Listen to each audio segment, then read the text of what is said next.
Welcome to another episode of the Soul Mind Maverick podcast. Our guest on this episode is Alan McCoy. Alan is the founder of Hook, Line, and Heroes. It's a nonprofit 501c3 that supports veterans by taking them on fishing trips. But they do so much more than just take them on a fishing trip, as you'll hear on this episode. On this episode, he discusses his calling, his journey to create this nonprofit, and the experience that the veterans have on the trip, even before and after the trip. It's a very unique way of caring for veterans. So he describes how they care for the veterans, and then he also talks at the end about how you can support them. This episode is packed full of very helpful information, not just as it relates to veterans, but also as it relates to finding your own personal calling, the steps that it takes to get there, and the impact it can have on others. So listen in and enjoy. So Alan, thank you so much for being on our podcast. You are welcome. Thank you for the opportunity to be on here and to share a little bit about our mission and what drives us every day. I was telling somebody about you being on the podcast, and they said, "How in the world do you find people like that of that caliber?" So thank you. I said, "I don't know." Of course, it was a mutual friend that introduced us, but thank you for being on here. So you are the founder of a nonprofit 501c3, correct? That is correct, yes. Hook, Line, and Heroes. Correct.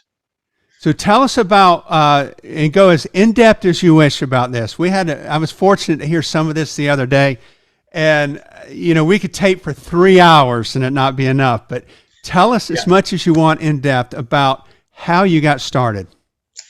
Well, most people that know me know that I could talk for 3 hours pretty easily about this because I'm so passionate. But I'll try to keep it as brief as I can with a little bit of history. My father was a D-Day veteran, a World War II veteran. He went in on the second wave on Omaha Beach and fought in all of World War II. And so growing up, we grew up in a Christian home, in a Christian household, but we also grew up with him having shell shock, which is today's PTS, and we grew up to respect and love our military and our country. So for me, my whole life has been it's been a life of respecting and caring and appreciating our military and the great country that we have.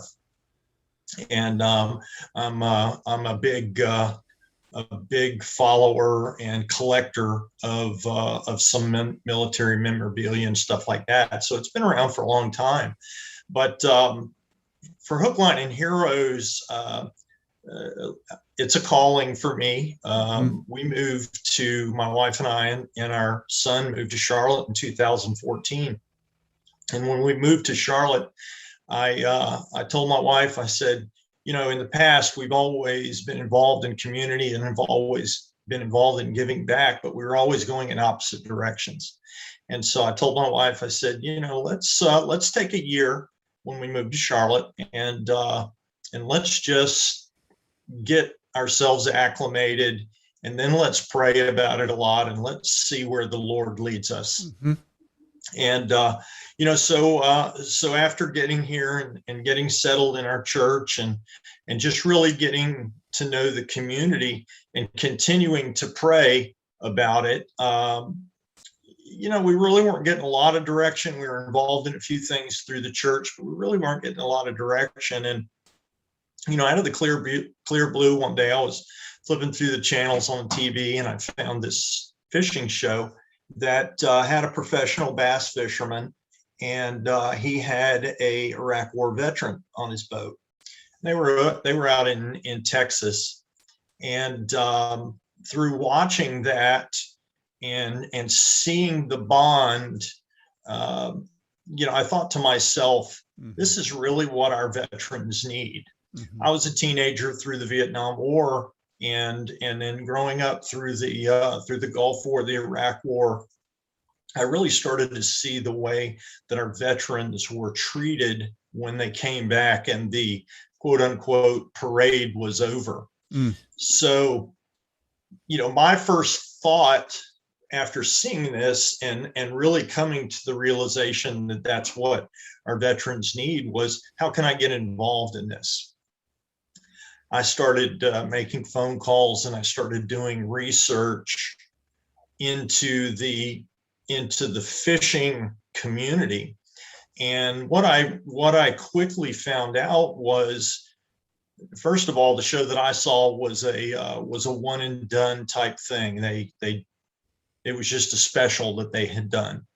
But the majority of the fishing organizations that were out there are what I call fish and forget organizations. Mm-hmm. Whether it's, and I'm not knocking them, don't get me wrong. What I saw was that they were either doing group events or they were doing one-on-one events. And when the event was over, it was, okay, let's move on to the next event.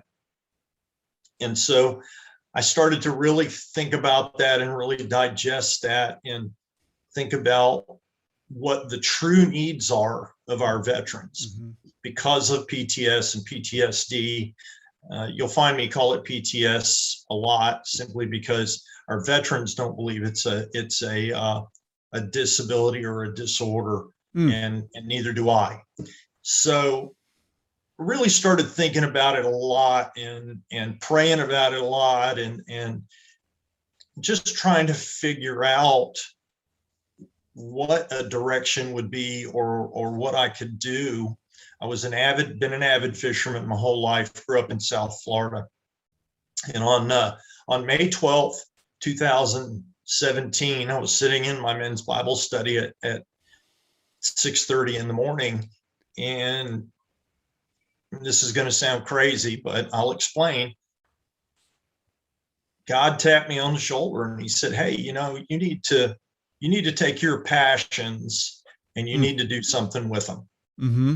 Mm-hmm. And I challenge you to do that. And I was so excited. I mean, to sit here and talk to you, people, you hear people say all the time, oh, how do you know when God's talking to you? And how do you understand? And how do you hear? And to me, as a very deeply rooted, faith-wise individual, it was as clear as you and I sitting here talking when God challenged me to do this. Hey, Alan, were you, if I can ask you a question on that, okay? Yeah. Were you praying for him to give you an answer or your calling? Were you praying in a group? Was there anything that you did to prompt that? The message from him? At that particular point in time, we weren't even praying. I was listening to the Bible study. And you hear people say, it says in the Bible, Jesus said, where two or more are gathered together, there too I shall be. And, for faith-based people that have been in a situation and been in a room where they felt Jesus's presence, everything goes quiet. Mm-hmm. Mm-hmm. You don't hear anything else. And that's the way it was for me that morning. I went from listening very intently to the speaker to hearing in my own mind, and everything else was muted. And I was so excited. And I called my wife on the phone when we were done and woke her up. And I said, hey, we need to meet for lunch. I know what I want to do for the rest of my life. And she kind of paused and took a deep breath. And she said, well, okay, we'll do that. So I think she probably heard that from me a few times in 40 years of marriage. But in any event, we met for lunch. And when I told her about what happened, and I told her what we needed to do, she looked at me and she said, honey, I love you, but we just can't, there's no way we can afford to do something like this. And I told her, I looked her in the eye and I told her, I said, you don't understand. I said, God challenged me to do this, and I'm ready to accept this challenge. And, JD, I got to tell you, from that point forward to this day, I could fill up a notebook with the blessings that God has put upon me and our family and this nonprofit, simply because I had the courage to say yes.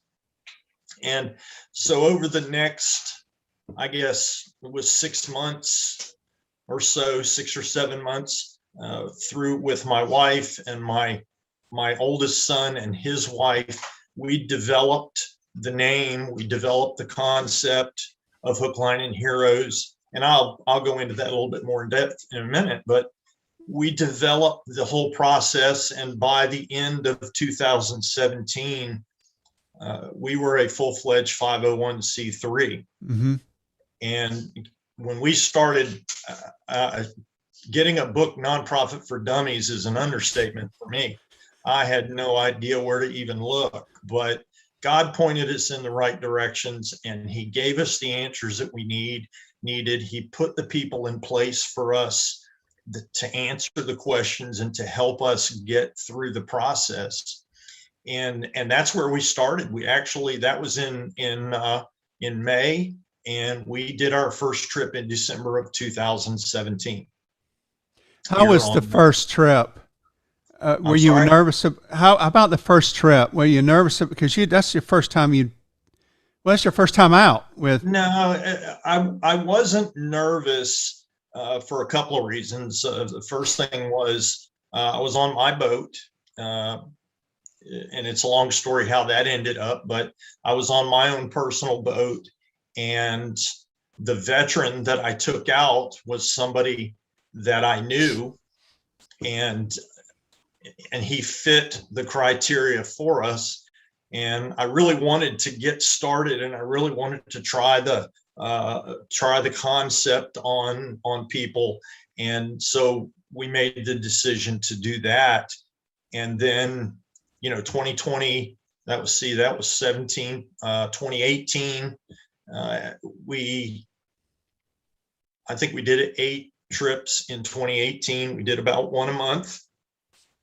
And we get our nominations through word of mouth, through social media, through me doing things like this podcast to network and to get the word out about our organization. And from there, this year we'll do 30 trips in 2020, in 2021. And we're really excited to be expanding into South Carolina in 2022.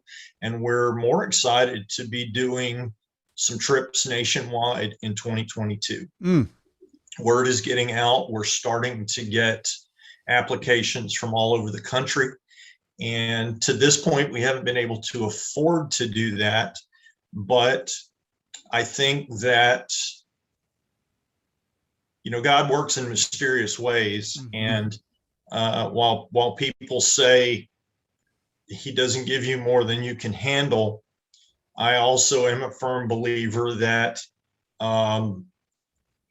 he gives you what you can handle to pace you.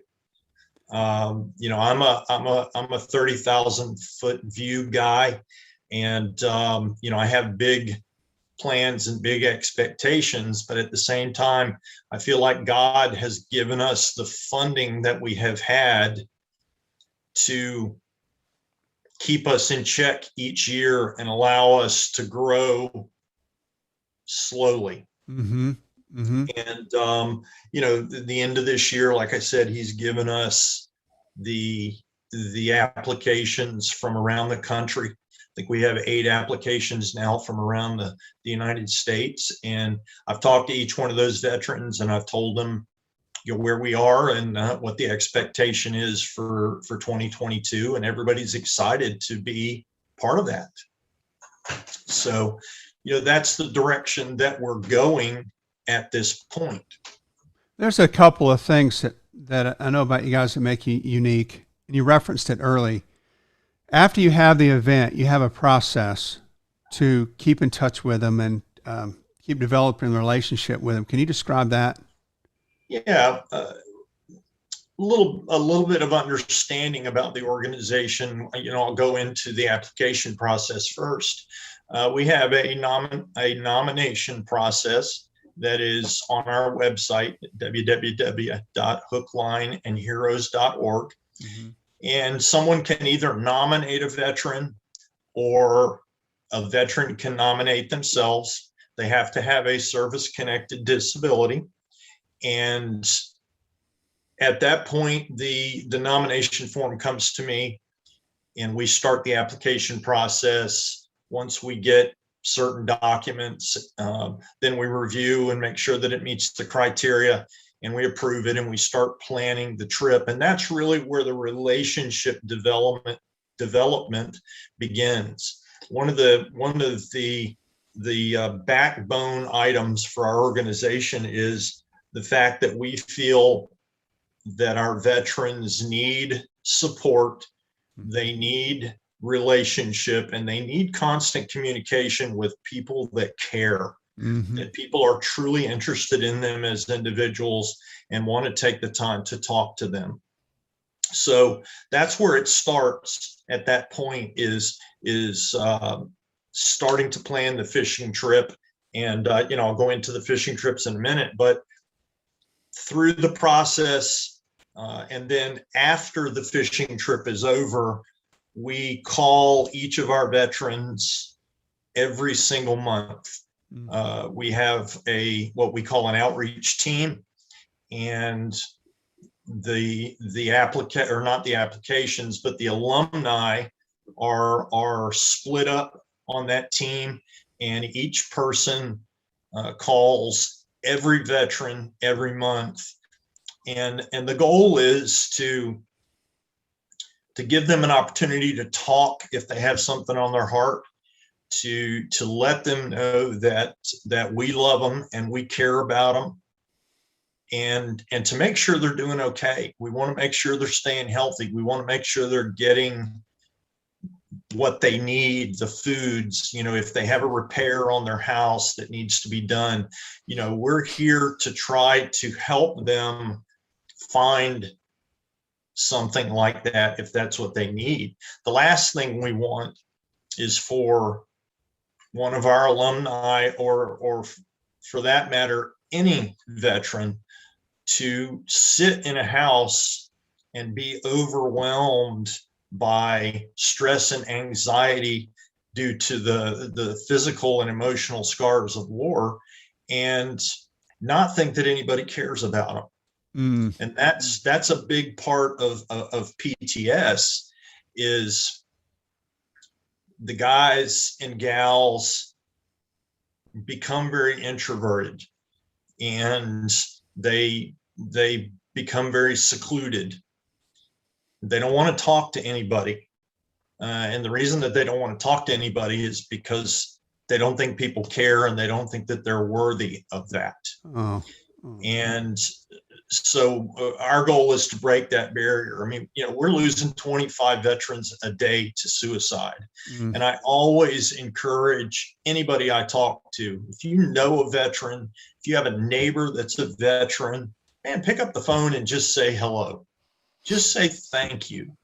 Let them know they're appreciated, because people don't understand your average person. And we talked about that when previously. Your average person doesn't understand from the point that an individual says, I'm going to go in the military, until they are signed, deployed, come home, discharged. They don't understand what goes on in that. They just think in terms of a college degree. Oh, they went in the Army, or oh, they went in the Marines, or whatever. Oh, they got a psychology degree, or whatever. And they really don't understand that that somebody that signs up for the military. Now, I know that there are exceptions to everything, and I'm not naive to that, but a very big percentage of those who sign up for the military sign on that line and understand fully that they are willing to sacrifice their life to protect our country and protect our freedoms, whatever that means. And in many cases, that means a lot. A lot of the people that we take fishing, admitting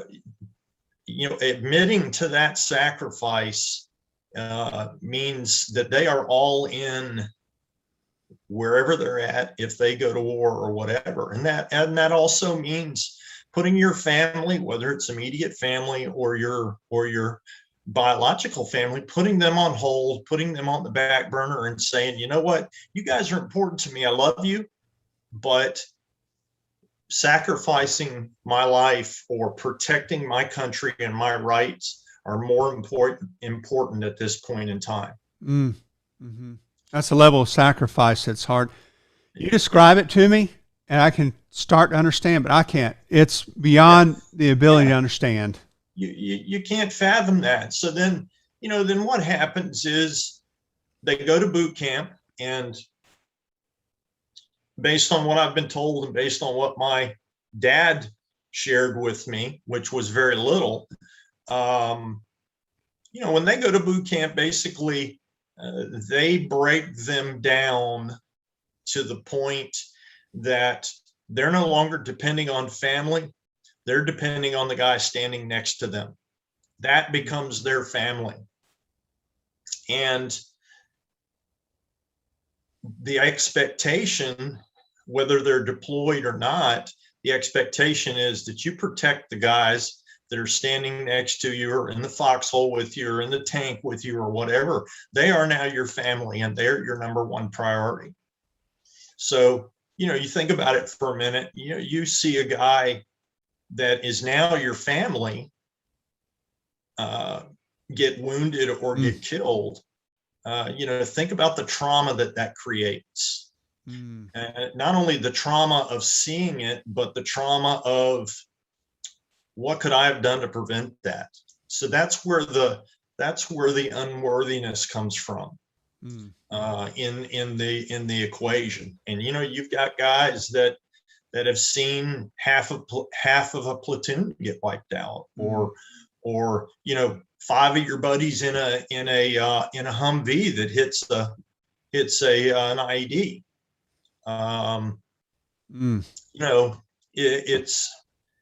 It's really difficult. And through what we do, Hook, Line, and Heroes obviously is spiritually based, but our goal is to just get our veterans out into the beauty of God's creation, give them an opportunity to relax, and give them an opportunity to be able to let their mind be clear for a period of time and realize that there are ways that they can relax. When I've been told with PTS that the mind races from the time you open your eyes until the time you go to sleep. And the only rest that they get is when they're sleeping. And then, Alan, I'd heard that a friend of mine's a veteran, and then sometimes there's issues that happen while they're sleeping, nightmares. And so I can imagine that with sometimes they may never get a break, or they struggle to find a break from that. Yeah, that's a very good point. And so what we hope is that what we do by getting them to relax and them seeing that by giving them a daily devotional and a Bible, which we do, and then giving them the tools that they need to keep fishing, we hope that we can help them see that there are ways that they can circumvent the negative thought and the racing of their mind to do something that relaxes them.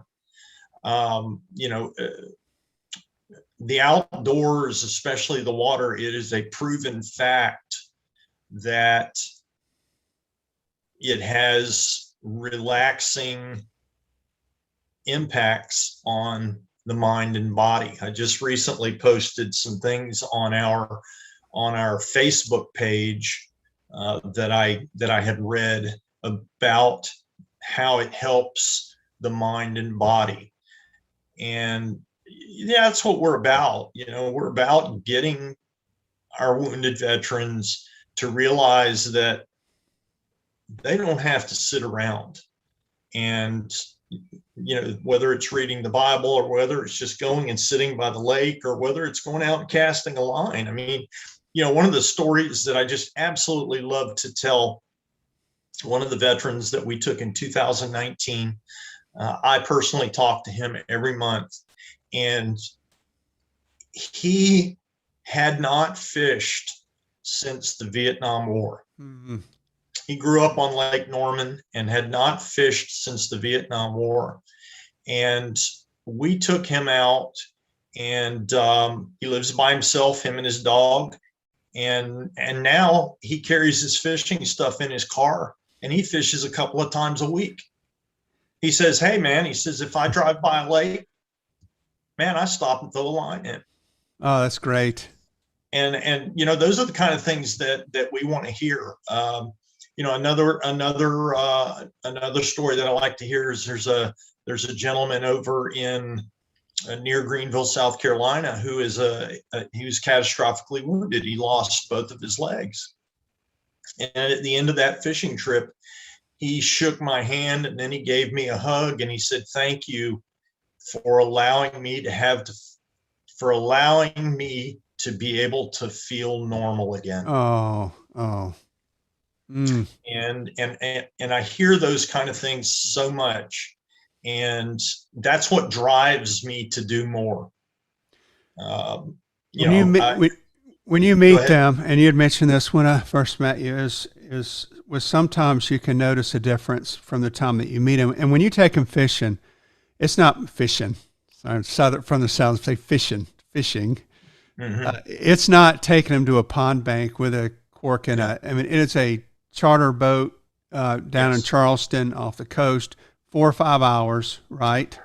The events. Yeah, we have done some that are a little bit farther at various times if I can make it work. But yeah, our goal is we call it a fishing experience, because hopefully it is a life-changing experience for them. And we want them to pick the destination if they have something that's on their bucket list. Mm-hmm. Obviously, it has to be within reason. If somebody tells me they want to go to Costa Rica sail fishing, I shake their hand and I say, me too. But right now we just can't financially make that happen. Our long-term dream and our long-term goals are to be able to make that happen. But right now we just financially cannot. So we work with them, and we pick a location or a species of fish that they want to catch that is something that's a bucket list for them. And then I go to work, and I find a boat, and I find a captain, a professional captain that is going to be able to provide the experience that individual deserves. And man, then we just make them feel special. We love on them, and we just make them feel completely special. We want them to feel completely special, because there isn't anything that I can think of that any of us could do to ever show enough appreciation for one of our veterans that has gone to combat, or even one that has just signed on the line. Mm-hmm. That is a sacrifice that we can't conceive. We can't understand. At least I can't. No, I can't either. Hey, I want to come back to a key point of the fishing trip. I want to ask you a bit of advice too. Okay. You said if we know a veteran, just call them and check on them. Every time I see one, I make it a point to say thank you. I think that's Yep. That's the first start, right? Is say thank you for your Mhm. service. But so if you're engaging, you just kind of go along, say thank you very much. How's your day going? What's the best way when you reach out to them just to say, I care about you. I'm here. I'm listening. How are things going? What's the best way to do that, Alan? Well, it really depends on you as the individual.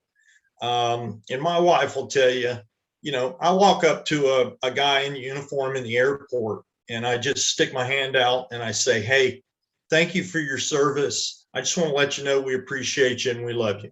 Mm, And I mean, I've had guys that have just come back from deployment just break down and start crying. mm, And you know, so it really depends on the individual. Somebody that's not comfortable with that, um, some of the people that are on our outreach team, they're not huggers like me, and they, for some people it's hard to say, hey, we love you and we appreciate you, and so it's more of just following up with you, just checking up to make sure you're okay, just to let you know we're thinking about you, and if you need anything, call us. We probably, of the 100 calls that we make every month, we probably get 60 or 70% on the phone, hmm and the rest we leave voicemails. And the voicemail is always the same. Hey, this is Alan. Just wanted to let you know we were thinking about you. I hope everything's okay. We love you. If you need anything, call me. And it's on to the next person. And a lot of people have said it means a lot just to get that message every month hmm because they know somebody's thinking about them. mm, So it really depends on the individual and how in depth they want to go with that call. As we call more every month, we start to develop relationships. We know what's going on with their families. We know how they're feeling. So when we call next month, that gives us a reason, or not a reason, we don't need a reason, but it gives us a topic to start the conversation with. You And, said and something. I'm sorry. Go ahead. that's okay. I was done. You said something about setting up the fishing trip that I did not catch the first time we talked, which is key. And what another thing that makes you guys different is you call them and you get to know them, and then you ask them, "What kind of fishing trip would you like to go on? Mm-hmm. What kind of fish Yep. would you?" See that's a demonstration of love in a way that okay, Mm-hmm. we're going to serve you and we're going to care for you and we're going to love on you. We want to know how you want that Mm-hmm. done. Absolutely. See, there's two things about what you guys do that you just don't hear very often. One is asking that question. We're to spend time with you. What's the best way to do that? And then Right. secondly, the follow up that just keeps going on. That's what makes you guys very unique. Mm-hmm. Those two things. Yep. Yep. And that was all by design. hmm Simply because there are organizations out there, like I said in the beginning, that they'll fill up a fishing boat with 15 or 20 or 25 veterans, and then when they get back and they get off the boat, it's on to the next event. And that's great. I don't have a problem with that at all, but I personally feel, and I want to be more in depth and show more appreciation to our veterans, and hmm that's the way that we as a Christian family, a country loving family, that's the way we designed Hook, Line, and Heroes. mm So yeah, and there certainly was divine intervention in there, that helped us decide, because it wasn't something that we just made up. It all came through a lot of thought and prayer. mm. So, and then the other thing, which I didn't get to a minute ago, talk about divine intervention again. 2020, COVID year. Uh, I was going through a bad time at my work, and God said to me, He said, "Hey, you've put in 31 years. You've sacrificed a lot. You've had a lot of stress, and it's time that you retire and let me take care of you. And so we took an enormous step of faith in May of 2021, and I retired from the business world cold turkey. I mean, it happened so fast, but we had a record year in 2020.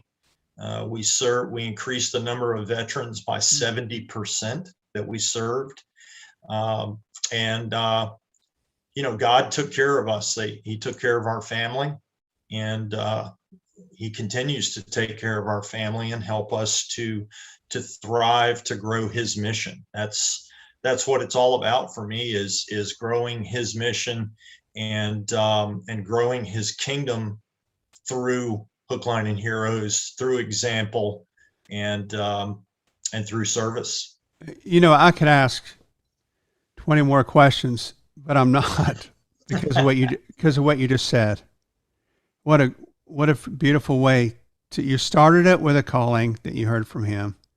You pursued that calling. You made some tough decisions in the way. You were blessed in that, and now you're just saying you just ended on what is the ideal situation how we all should be viewing life. So thank you. Go ahead. No, please go ahead. I just was going to say, absolutely. As Christians and as followers, one of the things that I always encourage people to ask every day in closing is Lord, lead me in the direction today that I can strengthen your kingdom. And then at the end of the day, by asking, Lord, did I make you proud today? As a Christian and as a Christian leader, that is what we have to do, whether it's individual or whether it's with our family. As Christian leaders, our job is to lead, provide, protect, and teach, whether that's our family or the person next door. I'm not going to ask anymore. What a perfect way to end. One more question is, how can we support you? What's the best way to support you? A lot of different ways. Obviously, on our website, there is a donate button. Again, that website is www.hooklineandheroes.org. There is a donate button there that you can make a one-time donation. We also have a what we call Healing Heroes program, which is monthly donations, auto withdrawal. If there is a corporation out there that wants to sponsor a fishing trip, they can reach out to me at 704-591-5129. And there are different levels of sponsorships where they can sponsor a specific trip. And I can guarantee them that 100% of their donation will go right back to the veteran. And then lastly is spreading the word, sharing on social media or however, but spreading the word about our mission, about what we're doing, and telling anybody and everybody, like us and follow us on Facebook, LinkedIn, Instagram, or go to our webpage. You can sign up for our newsletter. Thank you. We'll have that in the show notes, and we'll certainly do our part to spread the word. So thank you so much, Alan. Fantastic. Thank you. I appreciate the opportunity to share about Hook, Line, and Heroes, and I appreciate the opportunity to be on here. Thank you. Yes, sir. Thank you. All right. And this concludes another episode of the Soul Model Maverick podcast. If you'd like to check out the video of this recording, go to circleofthepanda.com. You can also see some of our projects out there. Again, as always, I wish you all the best and peace.